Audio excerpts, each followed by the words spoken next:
Tears of the Kingdom just had a 10-minute or so gameplay presentation, and it was super exciting, so let's talk about it. So when we first get into this gameplay section, Link is on the back of a horse with his long flowing mane, the horse's long flowing mane, and it really looks fantastic. But what we do see here is that the UI looks very similar to that of Breath of the Wild, which is not a terrible thing. I really think that Breath of the Wild had some of the best UI, so it does make sense that it's back for Tears of the Kingdom. However, the graphics do look very similar. In my opinion, that's not a bad thing because it's built in the same engine that Breath of the Wild was, so it's gonna make sense that it's gonna look pretty similar, but it has some crazy differences, so let's get into those. So the first thing that we were shown was called Recall, and it's essentially a way to get Link into the Sky Island. So what you can do is reverse time so that something like a fallen boulder or a fallen rock or something from the sky can then take you up in sort of an elevator type thing. The Sky World looks super fleshed out with different flora and different enemies sort of, and then those all build off of each other to kind of create this steampunk and ancient type aesthetic that I am really digging.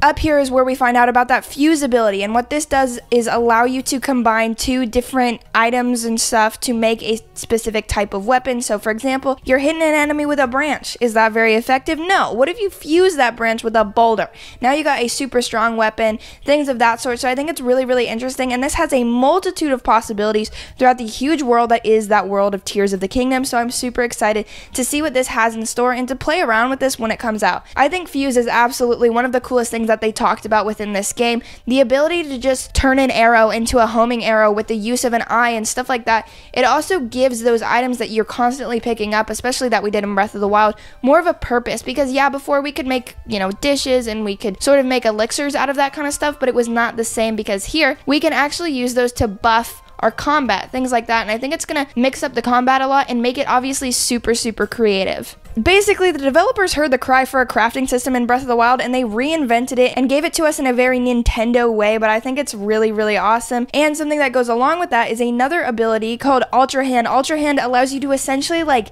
make different rafts and make different vehicles and make different things out of the components that you find around the world. So if we're getting across a river, we need a raft. What we can do is we can put different logs together, create that raft, and then put fans on that raft to propel us forward. I think that's so interesting, and I think that's using the physics of Tears of the Kingdom so well. I'm super excited to see like the different sorts of vehicles that we can make, because we've been seeing all of these vehicles in the past Tears of the Kingdom trailers. We just didn't realize that those vehicles are you making them, and I think that is so cool. What you can do is put different things together, sort of like Legos in a way, and it gives big Lego vibes, to be completely honest. I'm super excited to see how people absolutely push this to the max to make like unit vehicles and stuff and just traverse the land that way.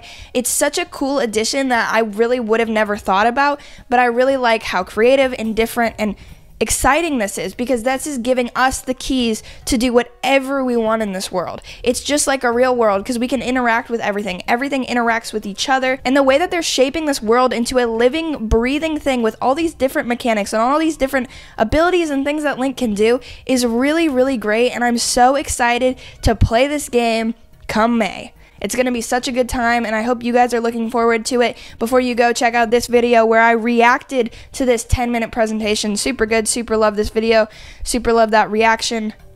Vibes.